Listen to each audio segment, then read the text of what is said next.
So where Doodly can normally do things like this, I was trying to achieve something like this. This started when I was doing a promotional sort of video for our book organisation based around the skills and experiences of our colleagues. So what I put together was just a simple photograph on the left, text on the right hand side, but the photograph was kind of killing it for me. The text was working beautifully. That's what Doodly's all about, the typographic and clip art animation, but photographs quite tricky to do. So I removed the duration. The problem now is the image appears straight away and it draws your eyes to the image whilst the animation is kicking in. So I found I couldn't get a good theme, and the theme I really thought of as I was trying to solve this was, would it be great if I could turn this into like a school yearbook.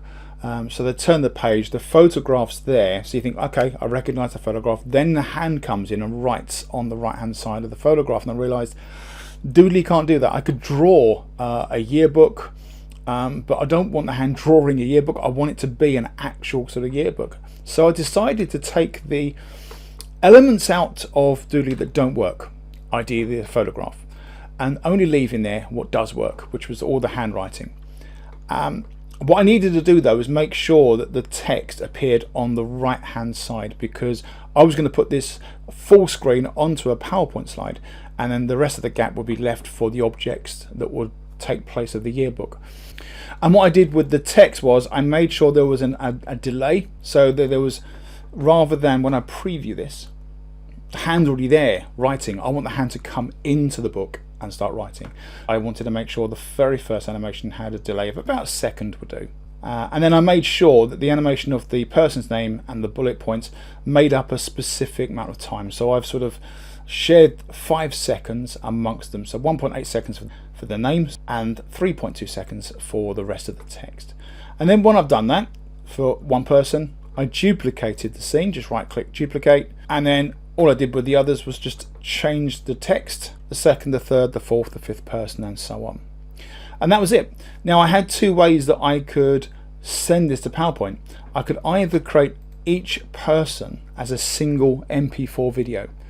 That would be cumbersome in Doodly, but very easy in PowerPoint, because I can just add each video to its own slide, very easy. The alternative was to put all the people onto one MP4 video. Great in Doodly, just easy one export. Fiddly in PowerPoint, because I'd have to drag that one video into multiple slides and then trim where to start and where to stop the video, so that the timeline and the actual duration of the presentation wasn't affected. I did the latter on screen because it's, of the two, it's the one that probably needs more visualizing. So I export the video, give it a nice name. I'd make the resolution quite high, and the 30 frames per second I'd leave it to, because when it goes into PowerPoint it's going to export as 30 frames per second anyway, and then just export the video ready to go. I'm going to be using Microsoft PowerPoint 365 for this demonstration, and the reason I'm using 365 is because it has the functionality to export my presentation as an MP4 file, which is exactly what I want. There are other presentation packages out there. I don't know which ones actually have that ability to convert it to video. If they don't, you're going to have to find a way to do that, which is why PowerPoint 365 is just so much easier. This is available for about, I don't know, $10 a month, not even that nowadays if you go straight for the Office package. So blank presentation, and I'm going to start with a blank slide. So I'm just going to get rid of all these extra boxes that pop up. So I'm going to go into the Home tab, Layout, and just say I want a blank slide. All I've got to do now is insert the video, Insert tab, Video, and because I've got it local, this device.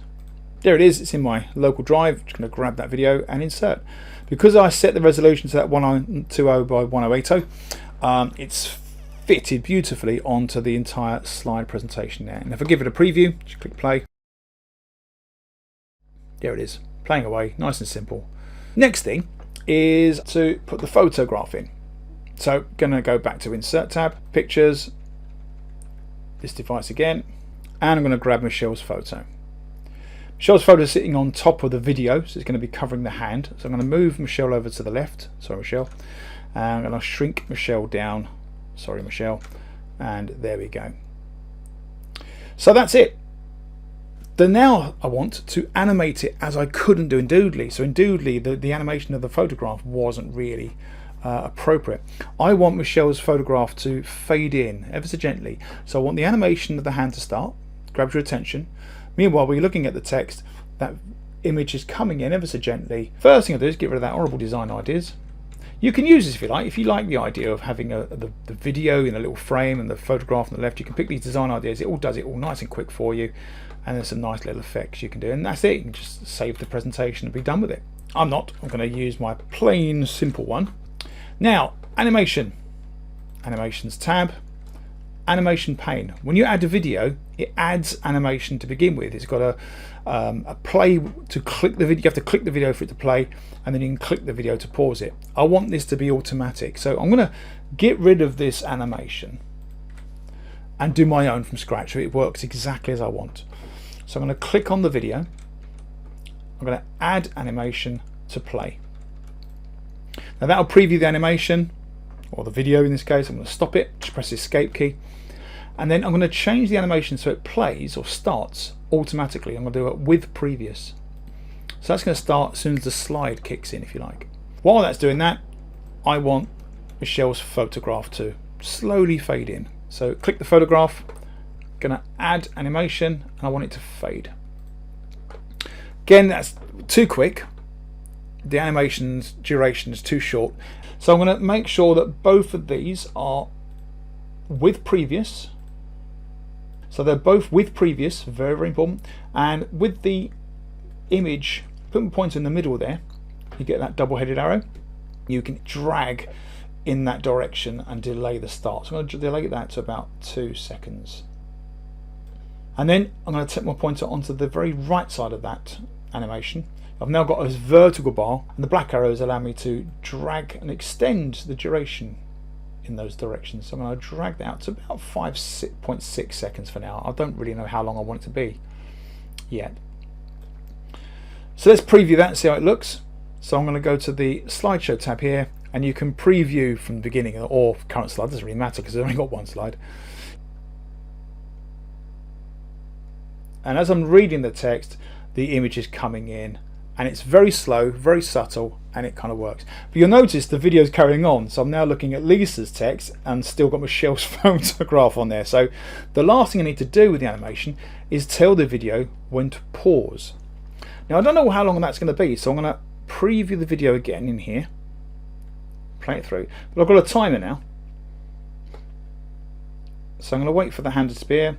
And I've got a bit of time actually, because I've got that second between, but it says there around about 6:45 will do it. So about 6:45 would be lovely. So what I'll do, click the video, go to the animations again, and add an animation to pause. Make sure that that starts with previous, and then I can drag the slider along to say actually I want the pause to kick in at around 6.5. Now that I've done that, I know how long the scene is going to be. I could take the image a little bit longer. So the final bit, just to avoid any PowerPoint features when I rehearse the timings later, is I just want to make sure that the video is trimmed so it only plays that little segment for each character, each candidate. So with Michelle's, I'm going to select the video again, playback, and I'm going to go back to the trim video. Each video will have a certain start. With Michelle's it's right at the very beginning, and as you remember with Lisa's it's just before the hand comes in. And the same will apply for the right hand side now. This is to make sure that the slides don't run on through the entire length of video, which it tends to do. So to avoid that, I'm going to trim it on the last frame that shows the text, and this is so that I don't get a blank screen after the hand animation is finished. So you can use the little tiny frame steps here to go back and forth, and the idea is to just push it back to the very last one that has that candidate's details. With that, you click OK and job done. This is Michelle's. Let's get Michelle's in the correct place. Michelle's is there. There we go. Click OK. So let's give that a preview. It's coming in, text is going in there. Pause. Lovely. Look at that. And then what I'll do is I'll move to the next slide and then we'll do the next person. Brilliant. That's really good. So how do I do the next person? I just duplicate this slide. It's so easy now. All I've got to do is just right click on that slide here, duplicate slide, and then I've now got this second slide and I've only got two things to do. One, change that photo. Two, change the start point of that video so it starts at the second person's details. Sounds complicated. It's not. Look, watch this. I'm going to change that photograph, but I don't want to delete the old one, put a new one in, resize it, reposition it. If I select the picture, click the picture format tab, I can change the picture.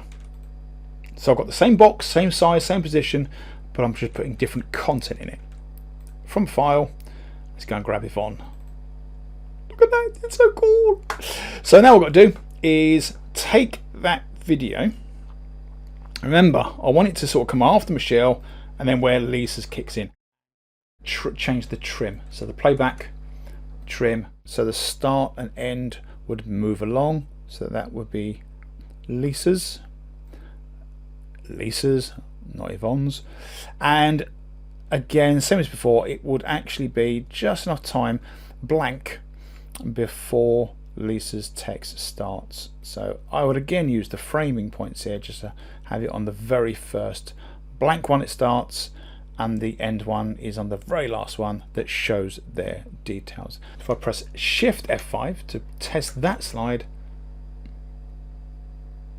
why do I call her Yvonne? Sorry, Lisa. Oh, I'm not going to get spoken to for a week, probably longer. No, she's lovely, really. So I'm going to, sorry, that's not her photo, by the way. So that's now got all the text in place and it's working beautifully. How does it work together as a whole? Press F5. Why did I call her Yvonne? It's going to bug me. Now the great thing about this is it won't go to slide 2 until I click. That's spot on, because that's how we're going to create our video. We're going to choose the timings between the scenes. We're going to choose it and we can run that test as much as we want until we're happy, and it's not a cumbersome thing to do at all. So if I press page down, in comes Lisa's text and photo, etc. So I could then just take that step that I did, changing the photo, trimming the video to the next bit, and then do that for the third and the fourth slides, etc, etc. I'm not going to do that yet because I'm not quite finished. I looked at this and I thought, this is great, but I'm in PowerPoint now. I've got so much power behind me, I could go crazy. So I thought, I'll tell you what, instead of making those photos fade in, why don't I just have them immediately on the page and make it look like it is actually a page. So I'm going to now, you can stop here if you find that that's what you want. You can just finish it off, skip to the bit where I compile the movie, job done. I'm going to make this much better. Try to. So I'm going to delete the animation. I'm going to click in the animation pane for the picture and delete the animation. I'm going to do that for both of these. I want it to look like a page, and I want it to feel like a page when it's going between slides. So I'm going to select the two slides. I'm going to pick the transitions, and I want to find something that looks like a page turning, and there is a page curl. There's a couple actually. You've got peel off, which is great if you're doing a post-it note or sort of a whiteboard with paper whiteboard flip chart, or you can do, I'm going to do a page curl. There we go. Can you see that with that nice white background it looked like the page was actually flicking through, which looks great, except don't books or pages have a crease down the middle? So I don't have that crease to give that a crease effect. So I'm going to insert a rectangle, just a regular rectangle, and you can change the size of this rectangle. It's going to sit in the middle, and I'm just going to put it not on the edges, because a much cleaner way is to sort of get the width, if you like, and then you can take the middle panhandles here and it will snap to the top and the bottoms. It's much quicker to do. Now, two things I want. I don't want an outline. There's a black border around that, which I don't want. I want it to have this sort of shadow effect going into the center where the crease is. So I'm going to take the outline off. Okay, and the second thing is the fill. I want that to be a gradient fill. So you've got all these lovely gradient fills. I want one that swings from left to right. I liked one in the center actually. It doesn't seem to be having one anymore. So I'm going to pick this left to right one. But I want to go a bit crazy with it. So I'm going to right click on this rectangle and I'm going to do format shape.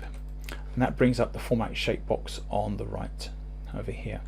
I want to be on the paint can, and again you can expand the line just to make sure there's no line. We did turn that off. But I'm also going to expand the fill, and I'm going to modify the gradient steps here. So I've got 3 of them. I want 5 actually. So I want one there and one there, and rather than clicking them to add them here, you can just literally just click on a blank part of the bar and you'll add the extra stops. I call them steps, they call them stops. The outer ones are going to be white, so you just pick the outer stop, click the paint can, white, do it with the other one, paint can, white, and then the middle one is going to be a dark grey, depends on how much shading you want. Okay, and then the outer ones will be a lighter grey, depending on how effectively you want the shading to be. So I'm going to pick a lighter grey here on the left. That's way too light. And a slightly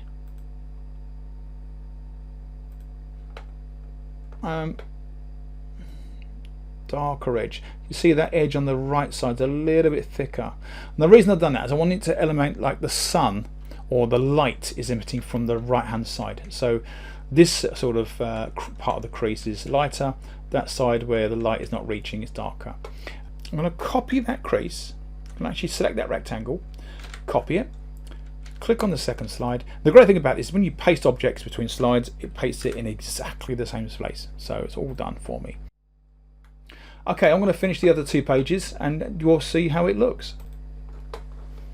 Okay, so many things that I could add and emphasize and make this better. I could take the photographs and make them look like they're actually photographs with the white edge. I can just take a photograph, go to the picture format.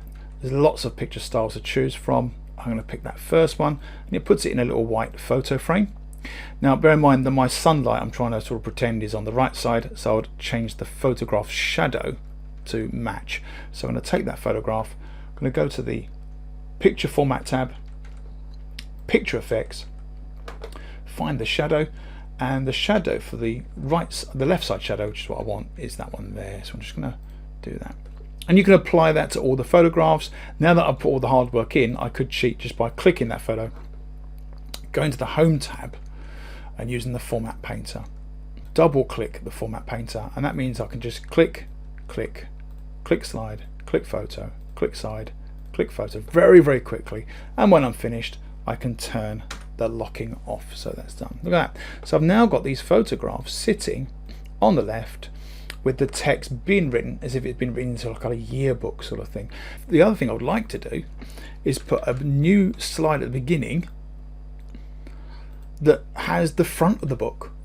So it actually starts with the front of the book and then opens up. And you can go on Google and you can search blank yearbook background, and you can just pick a photograph. I've got one in here that I'm going to nick.